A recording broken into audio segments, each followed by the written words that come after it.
Hello friends, welcome to my channel bright future. आज मैं आपके लिए लाई हूँ हिंदी भाषा का विकास एवं बोलियों से संबंधित वस्तुनिष्ठ प्रश्नों की सीरीज 1। ये प्रश्न आपके एलटी और प्रवक्ता में बहुत बार पूछे गए हैं। तो हमारा पहला क्वेश्चन है, पाली किस धर्म की भाषा है? हमारे ऑप्शन है बौद्ध धर्म, सिख धर्म, वैदिक धर्म या फिर जैन धर्म। तो जो पाली है वो आप सबको मालूम है बौद्ध धर्म की भाषा है। दूसरा क्वेश्चन है, भोजपुरी बोली की उत्पत्ति हुई है ब्राह्मण अपभ्रंश से, सौरसैनी अपभ्रंश से, मागधी अपभ्रंश से या फिर अर्ध मागधी अपभ्रंश से। तो जो भोजपुरी बोली है वो मागधी अपभ्रंश से उसकी उत्पत्ति मानी गई है। नंबर तीसरा क्वेश्चन है, निम्नलिखित में से एक पश्चिमी हिंदी वर्ग की बोली नहीं है? खड़ी बोली, ब्रज, छत्तीसगढ़ी या फिर कन्नौजी। तो जो छत्तीसगढ़ी है वह पश्चिमी हिंदी वर्ग में नहीं आती है।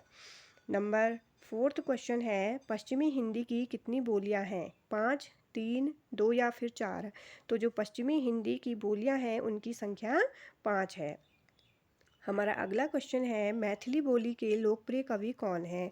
जायसी, तुलसी, नंददास या फिर विद्यापति। तो आप सबको मालूम है कि जो विद्यापति हैं वो मैथिली बोली के सबसे लोकप्रिय कवि माने जाते हैं। हमारा छठा क्वेश्चन है, अंगिका किस राज्य की बोली है? बिहार, मध्य प्रदेश, छत्तीसगढ़ या फिर बंगाल। तो जो अंगिका है वह बिहार राज्य की बोली है। हमारा सातवां क्वेश्चन है, निम्नलिखित में से कौन सी पश्चिमी हिंदी की बोली नहीं है? नंबर 1 कन्नौजी, 2 डोंगरी, तीसरा हमारा ऑप्शन है ब्रज या फिर बांगरो। तो जो पश्चिमी हिंदी की बोली नहीं है इनमें से वह है डोगरी। हमारा आठवां क्वेश्चन है, पश्चिमी हिंदी में निम्न में से कौन सी बोली आती है? मगही, कन्नौजी, मैथिली या फिर अवधी। तो जो कन्नौजी है वह पश्चिमी हिंदी की बोली है इन ऑप्शंस में से। नंबर 9 हमारा क्वेश्चन है, आधुनिक भारतीय भाषाओं का विकास किससे हुआ है? खड़ी बोली, ब्रज भाषा, अपभ्रंश या फिर अवधी।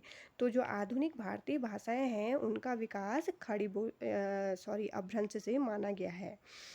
निम्न में से अपभ्रंश भाषा का काल कौन सा रहा है? अब ये आपके पास 4 ऑप्शन दिए हैं, इनमें से आपको बताना है कि अपभ्रंश भाषा का काल कौन सा रहा है।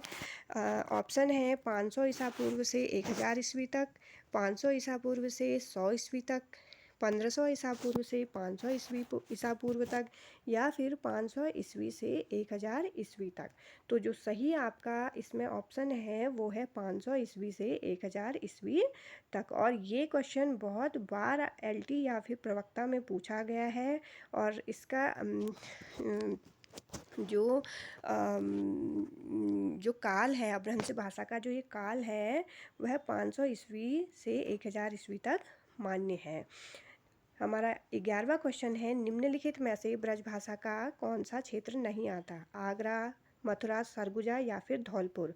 तो आगरा, मथुरा और धौलपुर ये सब ब्रजभाषा के क्षेत्र में आते हैं, यहाँ ब्रजभाषा बोली जाती है, लेकिन सरगुजा में ब्रजभाषा नहीं बोली जाती है। हमारा अगला क्वेश्चन है, हिंदी भाषा के उद्भव और विकास का सही क्रम हमें चुनना है। पहला क्रम है पाली, प्राकृत, अपभ्रंश, संस्कृत, सौरसेनी, पश्चिमी हिंदी या फिर खड़ी बोली। दूसरा ऑप्शन है संस्कृत, पाली, प्राकृत, अपभ्रंश, खड़ी बोली, सौरसेनी या फिर पश्चिमी हिंदी। हमारा तीसरा ऑप्शन है संस्कृत, प्राकृत, अपभ्रंश, पाली, सौरसेनी, पश्चिमी हिंदी और खड़ी बोली। और हमारा चौथा ऑप्शन है संस्कृत, पाली, प्राकृत, अपभ्रंश, सौरसेनी, पश्चिमी हिंदी और खड़ी बोली। तो जो सही आंसर है इसमें वो है ऑप्शन नंबर डी, संस्कृत, पाली, प्राकृत, अपभ्रंश, सौरसेनी, पश्चिमी हिंदी और फिर खड़ी बोली। ये वाला क्वेश्चन नंबर आपका 12, ये बहुत बार पूछा गया है एलटी और प्रवक्ता में। तो आप इसके क्रम को हिंदी भाषा के उद्भव और विकास का जो सही क्रम है इसे आप अच्छी तरह से देख लीजिए, और यही क्रम सही माना गया है। 13वां क्वेश्चन है, हिंदी में अधिकांश शब्द किस भाषा से आए हैं? अंग्रेजी, उर्दू, संस्कृत या और फारसी। तो इसका जो सही आंसर है आप सबको पता है संस्कृत।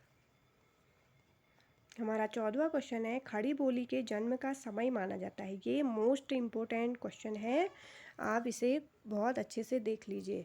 इसके ऑप्शन है 500 ईसा पूर्व के आसपास, 800 ईसा पूर्व के आसपास, 500 ईस्वी के आसपास या फिर 1000 ईस्वी के आसपास। तो इसका आंसर है ऑप्शन नंबर डी, 1000 ईस्वी के आसपास। हमारा लास्ट क्वेश्चन है इस सीरीज का, खड़ी बोली हिंदी की उत्पत्ति हुई है, किससे हुई है? मागधी अपभ्रंश से, अर्धमागधी अपभ्रंश से, सौरसेनी अपभ्रंश से या फिर पैसाची। तो सही आंसर है इसका सौरसेनी अपभ्रंश से।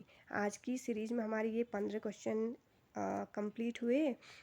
होप है कि आप सभी को ये पसंद आए और मैं जल्द ही इसकी सीरीज़ 2 लेके आऊँगी। मैं बहुत सारी किताबों से अच्छे अच्छे क्वेश्चंस लेके आपके लिए लेके आऊँगी, ताकि आपको एलटी और प्रवक्ता में बहुत हेल्प मिल सके।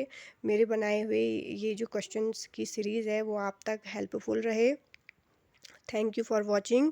मेरे चैनल को सब्सक्राइब करिए और लाइक एंड शेयर करिए। आप लोग नीचे कमेंट्स में भी लिखिए कि आपको ये सीरीज कैसी लगी। Thank you.